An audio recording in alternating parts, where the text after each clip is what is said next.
Are you curious to find out how to change the language on a Mark 7 Volkswagen Golf? Then check out this video.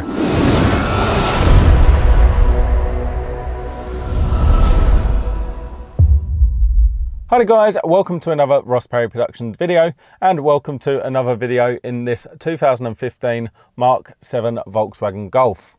In this video I'm going to be showing you how to change the language on both the middle infotainment screen and also your dashboard in the middle there as well, which mine is currently set to English.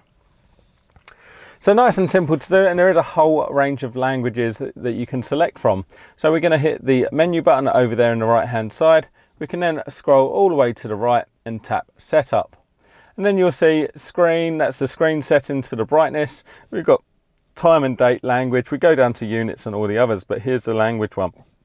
So it's really good on this car because they do also give you the flag.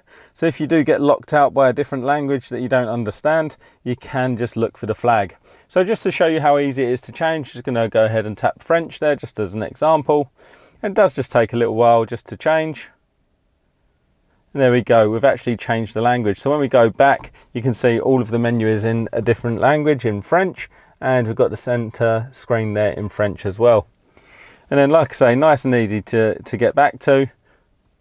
Just go there, and then I'm going to tap the English UK one. It will return to English in a few seconds. Once it's done that, just to show you some of the other languages we've got there. Got a whole load on this car, but I'm sure in different countries there's different software been uploaded, so you've probably got a different selection. And once you hit back, that's all done, nothing else to do. Nice, quick, simple video for you today. If you did find that video helpful or interesting, please do give me a thumbs up, leave me a comment down below, check out some of my other videos and subscribe to my channel.